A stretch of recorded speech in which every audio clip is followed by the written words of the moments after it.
The massive alien ship appeared above Earth without warning. It was bigger than anything humans had ever built, stretching across the sky like a metal moon. The ship's surface gleamed with strange lights and symbols that hurt to look at for too long. Every radar and satellite pointed at the vessel, trying to understand what had just arrived in their solar system. Inside the alien flagship called the Eternal Dominion, Commander Zalthor stood tall and proud. His blue skin shimmered under the ship's lights and his 4 eyes scanned the primitive planet below with satisfaction. This would be easy. It was always easy. His empire had conquered over 200 different species across the galaxy. These humans would be no different. They would see his mighty fleet, hear his demands, and surrender like all the others before them. Zalthor pressed a button on his command console. His voice, translated into every Earth language simultaneously, boomed across every communication device on the planet. Humans of Earth, I am Commander Zalthor of the Valorian Empire. Your world now belongs to us. You have 1 planetary rotation to surrender completely. Resist and we will turn your cities to dust. Comply and you will serve the Empire. Choose wisely. The commander leaned back in his chair, expecting panic and immediate submission. Instead, something unexpected happened. A human voice responded almost immediately. This is Captain Jake Morrison of the Earth vessel Frontier Dawn. We've received your message, Commander. We'd like to discuss terms. Can you send a diplomatic team to Earth? We should probably meet in person for something this important. Zalthor blinked all 4 eyes in surprise. Diplomatic team? Terms? These humans were supposed to be trembling in fear, not requesting meetings. But perhaps they understood their position and wanted to surrender properly. Very well, he would indulge them. We will send our ambassador and security detail to your coordinates. Prepare for our arrival. 2 days later, a smaller Valorian shuttle descended toward a landing site in Nevada. Ambassador Krelix adjusted his ceremonial robes and checked his translation device. He had done this hundreds of times before. The primitives would gather, their leaders would kneel, and the Empire would gain another world. Simple, efficient, glorious. The shuttle landed with a soft thud on the concrete pad. The door hissed open and Krelix stepped out, followed by 6 heavily armed Valorian guards. He expected to see crowds of awed humans, perhaps their military, bowing in defeat. Instead, he saw 1 human woman in a military uniform standing next to a small booth that looked like a border checkpoint. Colonel Lisa Hayes smiled politely and walked forward with a tablet in her hand. Welcome to Earth, Ambassador Krelix. I'm Colonel Lisa Hayes. Before we proceed with any negotiations, we'll need to process you through customs and immigration. Standard diplomatic protocol. Krelix stared at her. Customs? Immigration? We are not visitors. We are your conquerors. You will take us to your leaders immediately. Lisa's smile never wavered. I understand you're eager to begin talks, but everyone who enters Earth territory must go through proper channels. It's the law. I'm sure the Valorian Empire respects legal procedures. She raised an eyebrow slightly. The ambassador's skin flushed a darker blue with irritation, but he couldn't argue with that logic. The Empire did pride itself on following proper procedures. Very well. What do you require? First, I'll need all weapons surrendered temporarily. They'll be returned after the diplomatic session, security regulation for foreign dignitaries. Lisa gestured to a metal detector and scanning equipment set up nearby. The Valorian guards looked at their ambassador in confusion. Surrender their weapons? To these primitives? Krelix wanted to refuse, but something about the colonel's calm demeanor made him hesitate. If he refused such a simple request, it might make the Empire appear unreasonable or afraid. He nodded stiffly to his guards, who reluctantly handed over their energy rifles. What followed was the longest, most frustrating day of Ambassador Krelix's entire career. Lisa led them through a maze of bureaucratic procedures that seemed designed to test the patience of saints. First, they had to fill out visitor declaration forms listing their reasons for visiting Earth, expected duration of stay, and whether they were carrying any biological materials. Then came health screenings to ensure they weren't carrying diseases harmful to Earth life. Then customs declarations for their equipment. Then security briefings about Earth laws they needed to follow while on the planet. Every time Krelix tried to object or demand they skip to the surrender negotiations, Lisa would apologize profusely and explain that she was just following protocol. I completely understand your frustration, Ambassador. But if we skip these steps now, it could invalidate any agreements we make later. You wouldn't want that, would you? The Empire values legitimate contracts, correct? Krelix ground his teeth. She was right. Everything she said made logical sense. But this was not how conquests were supposed to work. By the time they finally finished all the paperwork, 6 hours had passed. The Valorians were exhausted, hungry, and thoroughly confused. Excellent, Lisa said cheerfully, stamping the final form. Now we can escort you to the negotiation facility. Our diplomatic team is waiting for you. There's just one more quick thing. We'll need you to review and sign this standard liability waiver and confidentiality agreement regarding any technology or information discussed during negotiations. Ambassador Krelix took the document and stared at the pages of dense legal text. His translator struggled to keep up with all the technical terminology. Behind him, his guards looked ready to collapse from standing at attention for so many hours. One of them quietly asked if there was a restroom they could use. Lisa immediately became helpful again. Of course, the facilities are right down that hallway. Take your time. While you're waiting, Ambassador, would you like some refreshments? We have water, coffee, tea, and some light snacks available. As the Valorians trudged toward the bathrooms and break area, Lisa stepped outside and spoke quietly into her radio. Colonel Hayes to Captain Morrison. The package has been processed. They're frustrated, tired, and completely off balance. They're all yours, Jake. Jake Morrison's voice crackled back with barely suppressed amusement. Outstanding work, Lisa. Phase 1 complete. Let's see if they're still feeling confident when they meet our negotiating team tomorrow morning. After a night in guest quarters and going through security briefings, equipment inspections, and facility orientations, Lisa grinned. They expected to conquer Earth in a day. Instead, they're stuck filling out forms and waiting in line. Humanity's secret weapon? Bureaucracy. Inside the facility, Ambassador Krelix sat heavily in a chair and accepted a cup of water from a helpful human staff member. He looked at his guards, who were scattered around the room in various states of exhaustion. They hadn't fired a single shot, hadn't made any threats, and hadn't accomplished anything except paperwork. For the first time in his long career, Krelix felt a small seed of doubt. Perhaps these humans were more formidable than they appeared. The next morning, Ambassador Krelix entered the negotiation room feeling irritable and unprepared. The guest quarters had been comfortable enough, but the constant safety announcements and the staff member who had insisted on explaining the fire evacuation procedures at midnight had prevented proper rest. He was certain the humans were doing this deliberately, but he couldn't prove it. 2 humans waited at a large conference table. The man stood and extended his hand. Ambassador Krelix, welcome. I'm Peter Chen, Earth's chief diplomatic negotiator. This is Colonel Kate Sullivan, our military advisor. Please have a seat. Can we get you anything before we begin? Krelix ignored the offered hand and sat down stiffly. We can skip the pleasantries. You know why we are here. The Valorian Empire requires your immediate and complete surrender. All military forces disbanded, all resources catalogued and transferred to Imperial control, and all governmental authority handed to our administration. These are not negotiations. These are terms. Peter nodded pleasantly and pulled out a tablet. I see. Thank you for clarifying your position. I've reviewed the terms you transmitted yesterday and I have a few questions. Just small points of clarification, really. Nothing major. Questions? Krelix's skin darkened with annoyance.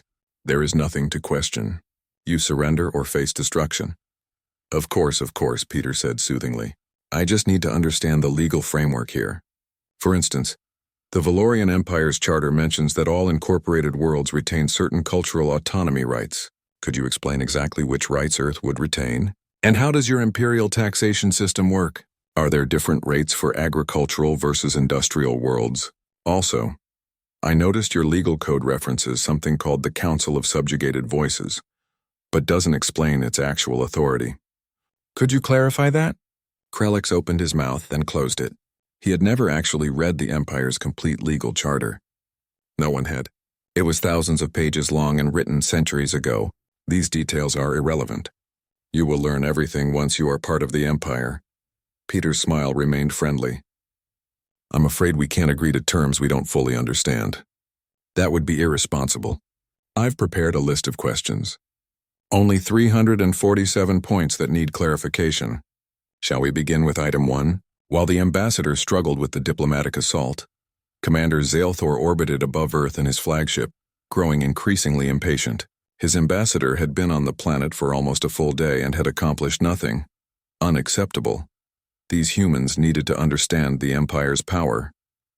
Weapons officer, Zaelthor commanded. Target their moon.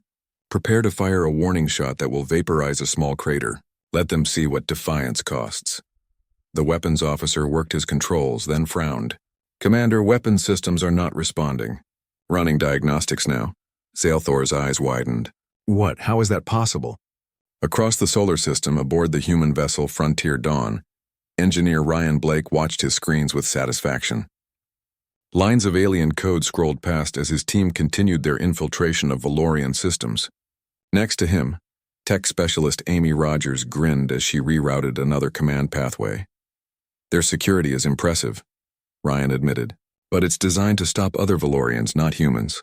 They never considered someone might hack them using completely different logic systems. Captain Jake Morrison leaned over Ryan's shoulder. How long can you keep their weapons offline? As long as needed. We're not just blocking them, we're making it look like random malfunctions. Their technicians are going crazy trying to figure out what's wrong. Ryan pulled up another screen showing Valorian internal communications. Listen to this. The translation played through the speakers. Valorian engineers were arguing frantically, each blaming different departments for the failures. No one suspected outside interference because, as far as they knew, humans didn't have the technology to hack their systems. Beautiful, Jake said. Keep them confused. Let me know if they get close to figuring it out.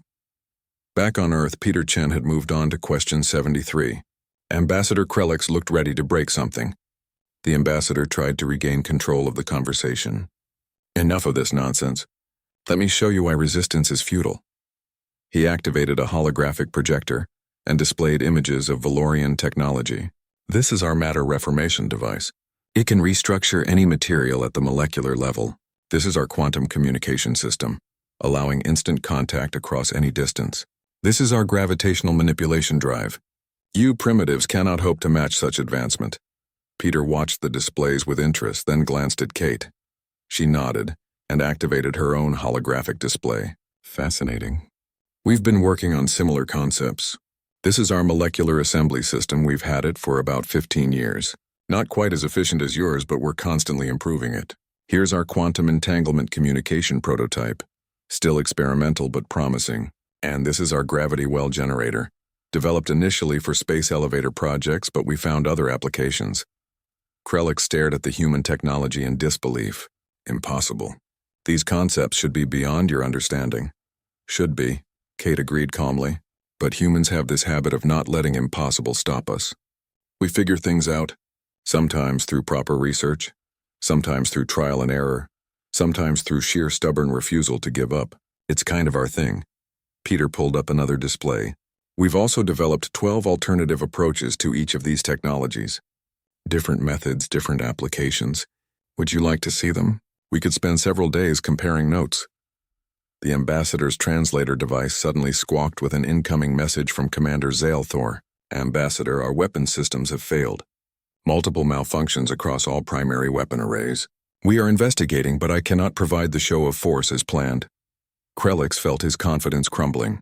Before he could respond, Kate spoke up casually. Oh, about your fleet. We've been monitoring them since they arrived. Here's the current positioning of all 17 ships. A holographic display showed the Valorian fleet in perfect detail, including real-time data on their power levels, shield status, and crew complements. The ambassador stood so quickly his chair fell over. How do you have this information? Our systems are encrypted with unbreakable security. Kate and Peter exchanged glances. Unbreakable is a strong word, Peter said gently. Let's just say our engineers are very creative. Speaking of which, we noticed some vulnerabilities in your fleet formation. If you'd like, we could provide suggestions for improvement. Professional courtesy between militaries. The door opened and Jake Morrison walked in, followed by Ryan Blake. Hope I'm not interrupting, Jake said cheerfully. Ryan wanted to show the ambassador something interesting. Ryan set up his tablet on the table. Ambassador Krellix, I wanted to apologize for the weapons malfunction your fleet is experiencing. That was us.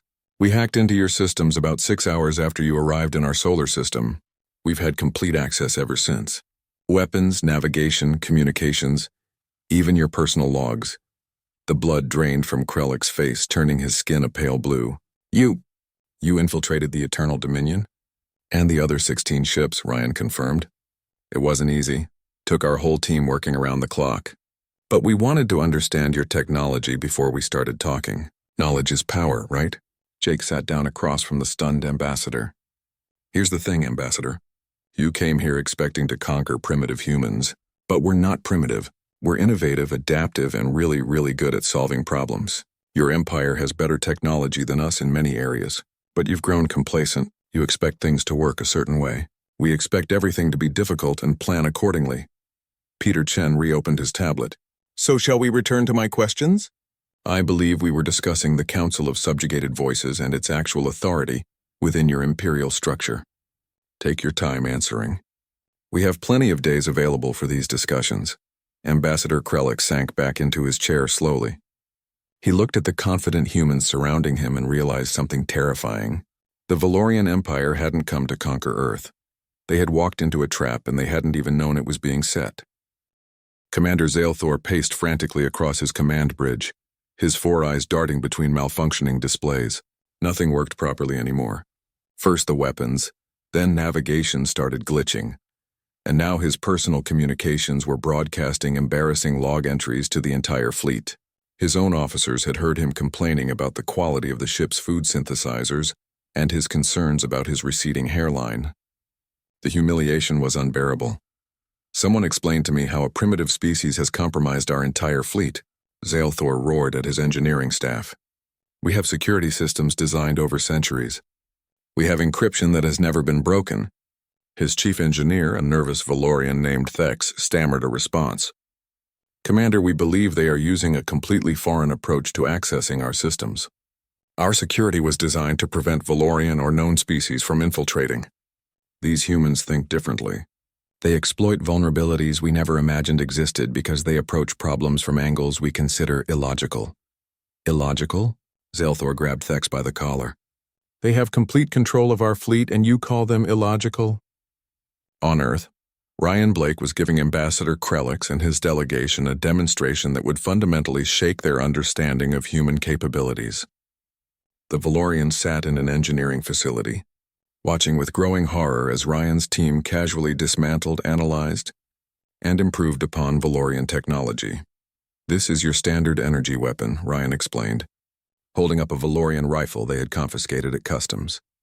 It's efficient, powerful, and reliable. Very impressive engineering, but it has limitations. He connected the rifle to a computer and pulled up detailed schematics.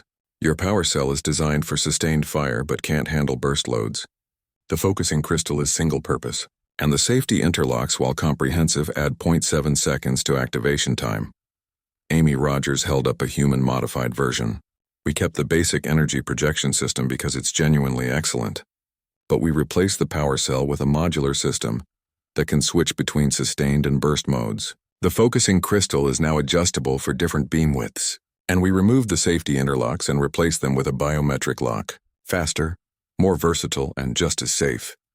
One of the Valorian guards spoke up, his voice shaking. You dissected our weapon and improved it in less than 2 days?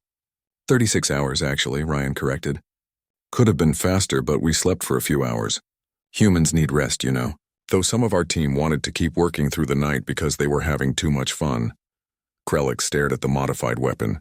This is impossible. Our weapons are the result of thousands of years of refinement. And that's kind of the problem, Amy said gently. You refined it so much you stopped innovating. You made it perfect for what it was, but you didn't imagine what else it could be. Humans are terrible at being satisfied with good enough. We always want to know what happens if we change something. Peter Chen entered the room with a young woman in a flight suit. Ambassador, I'd like you to meet Lieutenant Danny Wright, one of our test pilots. Danny, would you mind taking our guest up for a demonstration? 20 minutes later, Ambassador Krellick sat in the passenger seat of a human fighter craft, his 4 hands gripping the restraints with desperate strength. Danny flew the small ship through a series of maneuvers that should have been impossible. The craft spiraled, dove, and changed directions in ways that defied the laws of physics as Krellick understood them. How? The ambassador gasped. Your acceleration compensators should not be able to handle these forces. Danny grinned, clearly enjoying herself. They can't. That's why we don't rely on compensators alone. We use a combination of systems, quick burst adjustments, predictive algorithms, and honestly, a lot of pilot skill. Valorian ships are built for efficiency and comfort. Ours are built for performance. Different priorities. She brought the ship alongside a Valorian patrol craft for comparison. Watch this.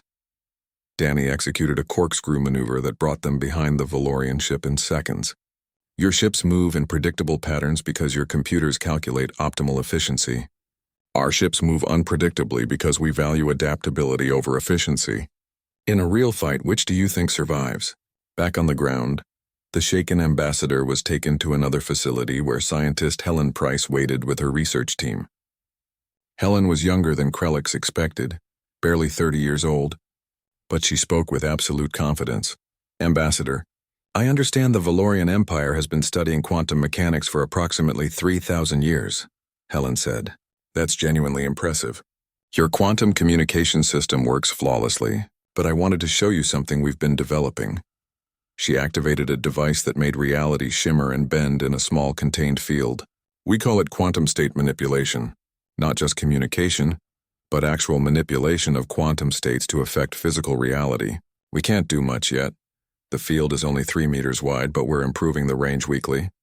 Krelix watched the demonstration in stunned silence. We theorized this was possible, but our scientists concluded it would require technology we would not possess for another 1,000 years. Helen smiled. That's the difference between theoretical physics and experimental physics. Valorian science is beautiful, careful, and methodical. Human science is chaotic, risky, and willing to try things that might explode. Sometimes we fail spectacularly. But when we succeed, we leap forward instead of taking careful steps. One of Helen's assistants, an enthusiastic young man, added eagerly. Last month, we accidentally created a micro-black hole that existed for 0.03 seconds. Nearly destroyed the lab.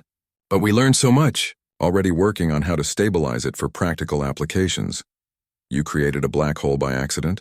Krelix felt faint. Well, we were trying to create something else, Helen admitted. The black hole was an unexpected result. That's science.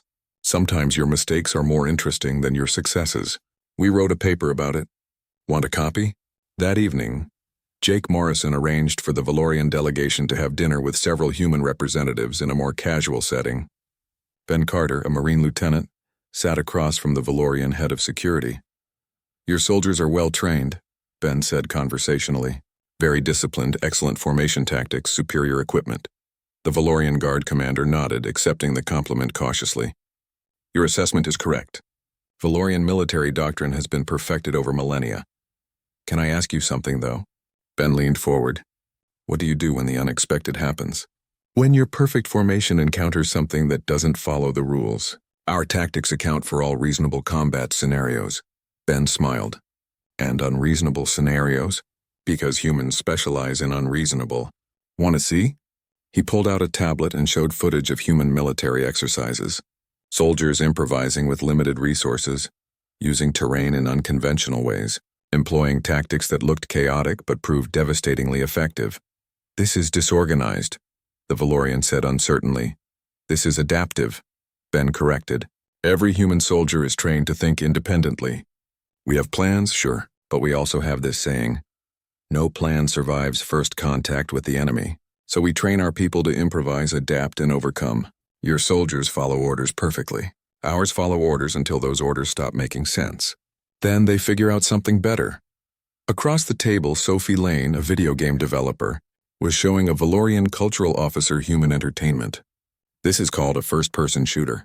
We simulate combat scenarios for fun. This one is about an alien invasion of Earth.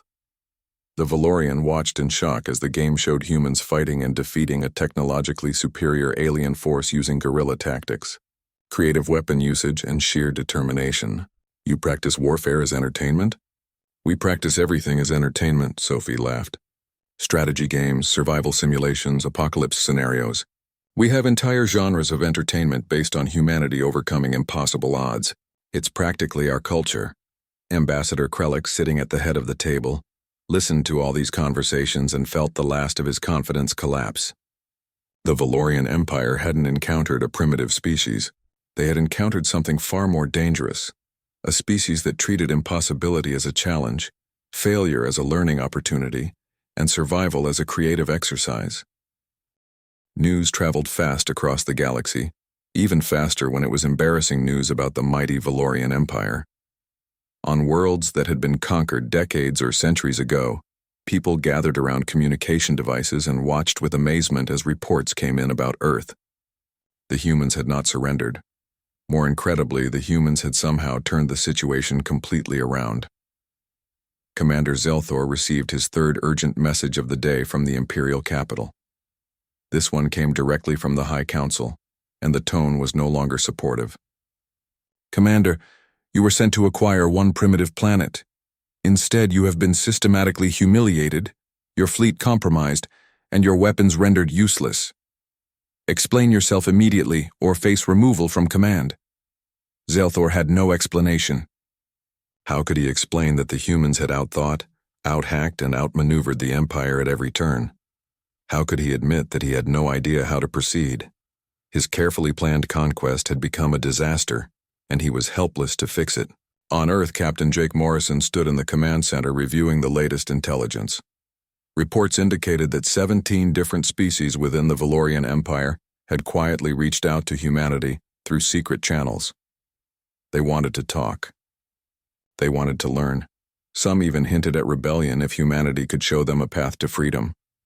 "This is bigger than we expected," Jake said to Peter Chen and Colonel Kate Sullivan. "We were just trying to defend Earth. Now we might accidentally start a galactic revolution." Peter looked at the incoming messages thoughtfully. Maybe that's not a bad thing. The Empire has held these species down for generations. If we can help them find their freedom, shouldn't we? Carefully, Kate warned. We don't want to start a war that consumes the entire galaxy. We need to be strategic about this. Jake nodded. Agreed. Let's propose a cultural exchange program. Officially, it's about the Valorians learning Earth customs as part of our negotiation process. Unofficially, we show them everything that makes humanity dangerous, so the message gets back to their leadership loud and clear. The cultural exchange began the next morning. Ambassador Krelix and his security detail were introduced to various aspects of human life, each one carefully chosen to demonstrate human capabilities in subtle but unmistakable ways. Ben Carter led the Valorian guards through a human combat training course. The aliens were confident at first, their superior strength and reflexes giving them an advantage. But Ben didn't fight with strength. He fought with technique, unpredictability, and tactics that exploited the Valorians' rigid training. Within minutes, Ben had defeated 3 Valorian guards using nothing but creative grappling and their own momentum against them. Your combat style is excellent for formal warfare, Ben explained as he helped one guard back to his feet. But humans learn to fight in every possible situation. Street fights, wilderness survival, zero gravity, underwater. We don't have one fighting style. We have hundreds, and we mix them as needed. The head of Valorian security watched in growing alarm as his elite guards were systematically outmatched by a single human who weighed less than any of them. How long have you trained? He asked Ben. Personally, about 15 years. But I'm building on thousands of years of human martial development. Every culture on Earth developed its own fighting techniques. Then we shared them, combined them, and kept improving. Competition makes us better. Meanwhile, Chris Martin, a young hacker who looked barely old enough to vote, was giving a demonstration that terrified the Valorian technical team. His fingers flew across multiple keyboards simultaneously as screens filled with Valorian code. Your security is really impressive, Chris said enthusiastically. I mean, it took me almost 4 whole hours to break through the first layer. The encryption is beautiful, really elegant design, but once you understand the pattern, the rest comes pretty easy. A Valorian engineer watched in horror as Chris casually accessed ship systems that should have been completely isolated. That system is not connected to any network, physical access only. How are you controlling it? Chris grinned. Wireless power systems. Everything electronic generates a tiny electromagnetic field. If you're clever enough, you can use those fields to transmit data. It's super complicated and requires crazy processing power, but it works. We've been experimenting with it for a few years now. Why? The engineer asked weakly. Why would you develop such a difficult technique? Because it's cool, Chris said simply. And because we wanted to see if it was possible. That's enough reason for humans. If something seems impossible, we take it as a personal challenge. Admiral Greg Foster invited Commander Zaelthor to a meeting aboard the Frontier Dawn. The human admiral was an older man with gray hair and eyes that had seen many battles. He greeted Zaelthor with professional courtesy, but no deference. "Commander, I want to show you something," Greg said, pulling up a holographic star chart. Red dots began appearing across the map, hundreds of them. "These are the species within your empire that have contacted us in the past week. They've heard about Earth standing up to the Valorian Empire, and they want to know how we did it." Zaelthor's blood ran cold. "You have been conducting espionage, recruiting rebels." "No," Greg corrected firmly. "They contacted us. We've been completely transparent about our conversations with them. We're not recruiting anyone. We're simply answering questions and offering friendship. If that makes your empire nervous, perhaps you should ask yourself why." The Admiral zoomed in on several systems. "These 17 species have requested defensive pacts with humanity. They want our help if the Empire retaliates against them for talking to us. We haven't agreed yet, but we're considering it. Your empire has a choice to make, Commander. Continue trying to conquer us and risk losing half your territory to rebellion, or sit down and negotiate a real peace." "The Empire does not negotiate with conquered worlds," Zaelthor said stiffly. Greg smiled without humor. "You haven't conquered us.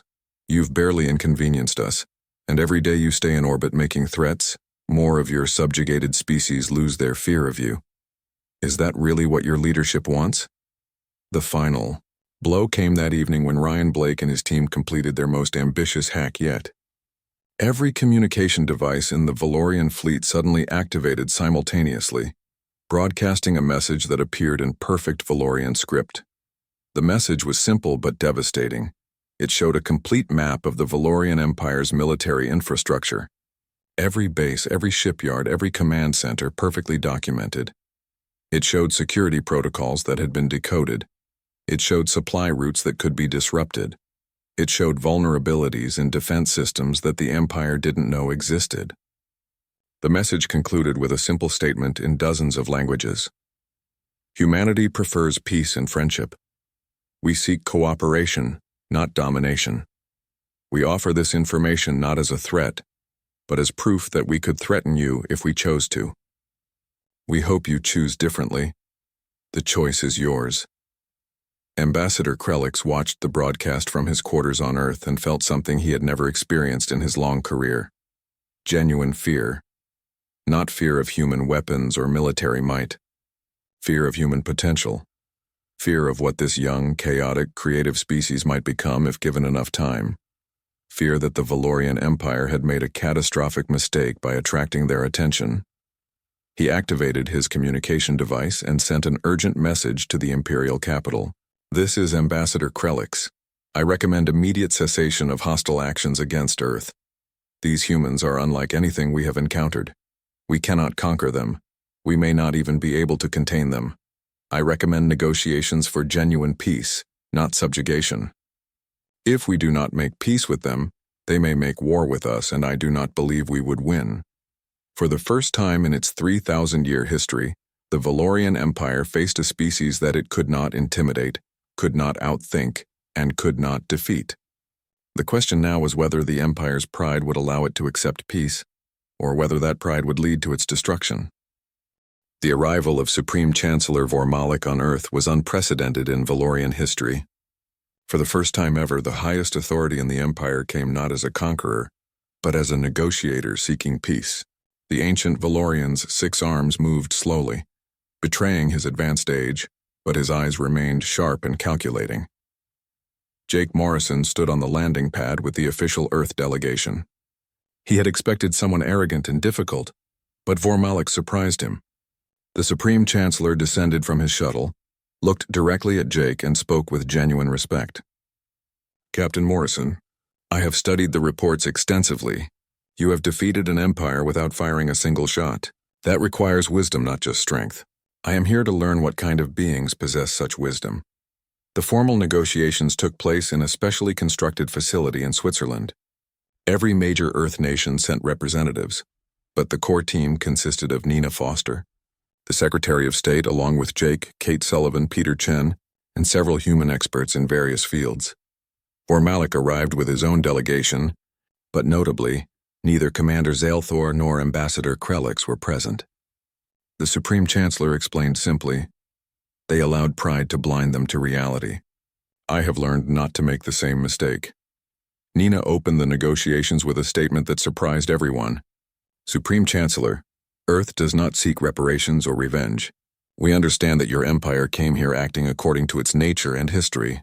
However, we also cannot simply ignore what happened. So we propose something different, transformation instead of punishment. Vormalik tilted his head curiously. Explain. Peter pulled up detailed documentation. We've studied your empire's structure extensively over the past weeks. You rule over 200 species, controlling thousands of worlds. But control and cooperation are different things. Your empire is held together by fear and overwhelming force. That's stable until someone stronger appears or your subjects lose their fear. Both are happening right now. Kate continued the presentation. 17 species have contacted us seeking defensive alliances. Dozens more are watching to see what happens here. Your empire is facing a crisis, not because of us, but because you've built your civilization on an unstable foundation. We want to help you build a better one. And what do you gain from helping us? Vormalik asked shrewdly. Nina smiled. A stable galaxy where humanity can thrive and trade freely. Partners instead of enemies. Access to your 3,000 years of accumulated knowledge. And honestly, the satisfaction of proving that cooperation works better than conquest. We're idealists, Chancellor. We actually believe civilizations work better when they're built on mutual respect. The Supreme Chancellor was quiet for a long moment. You are either very wise or very naive. Perhaps both. What exactly do you propose? Jake stood and activated a holographic display showing a new structure. We propose transforming the Valorian Empire into the Galactic Federation. Not an empire, but a true alliance of equal species. No conquered worlds, no subjugated peoples. Every species gets representation. Every world has autonomy, and decisions are made collectively. Impossible, Vormalik said immediately. You cannot govern 200 different species with conflicting interests through committee. It would be chaos. It would be democracy, Helen Price spoke up from the technical team.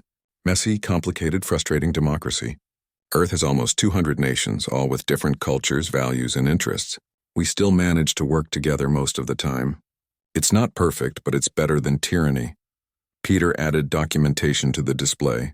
We're not suggesting you abandon everything. The Valorian people have valuable experience in administration, logistics, and organization. But instead of ruling, you would coordinate. Instead of commanding, you would facilitate. Your species would still be important, just not dominant. Vormalik studied the proposal carefully. His political mind recognized the implications immediately. If I agree to this, I will face opposition from conservative factions within the Empire. Some will call it surrender. Some will call it evolution, Nina countered. The universe is changing, Chancellor. Humanity isn't the last young species you'll encounter. Eventually, you'll meet others like us, species that won't submit easily. Better to adapt now voluntarily than to be forced to change later after devastating conflicts. The negotiations continued for 6 days. Details were hammered out, compromises were reached, and gradually a new vision emerged. The Valorian Empire would begin a 10-year transition period, slowly reforming into a federated system where all species had equal rights and representation. Vormalik negotiated hard on certain points. The Valorian military would remain the largest and most advanced, serving as the Federation's primary defense force, but subject to oversight from representatives of all member species. Valorian administrative experience would be utilized, but with transparency requirements and checks against abuse of power. In exchange, humanity agreed to share certain technologies and defensive strategies, helping to strengthen the Federation against external threats. Earth would also send advisors to help with the transition, and human diplomats would work with former subjugated species to help them adjust to their new freedom. On the 6th day, Vormalik signed the agreement. The ceremony was broadcast across the entire galaxy. Billions of beings watched as the Supreme Chancellor of the Valorian Empire formally agreed to dismantle his empire and create something new. This is not surrender, Malik said in his address to the galaxy. This is wisdom. Humanity showed us that strength comes in many forms. They defeated us not with weapons but with ideas, not with force but with creativity. They proved that a young species can teach an old empire valuable lessons. Today we begin building a better future, not through conquest, but through cooperation. 3 months later, Jake Morrison stood on the bridge of the Frontier Dawn, now part of a joint task force that included human, Valorian, and ships from a dozen other species. They were responding to a distress call from a remote system facing a natural disaster. Lisa Hayes, who had been promoted to commander of Earth's diplomatic security forces, stood beside him. Still feels weird working with them instead of against them. Good weird or bad weird? Jake asked. Good weird, Lisa admitted. Turns out Valorians are pretty decent people when they're not trying to conquer you. Who knew? Ben Carter, now serving as a training instructor for the new Federation military, sent a message from the surface of a Valorian world. Captain, you should see this. The Valorian cadets are actually requesting to learn human combat techniques. They say their old training was too rigid. They want to learn how to adapt. Amy Rogers reported from the engineering deck.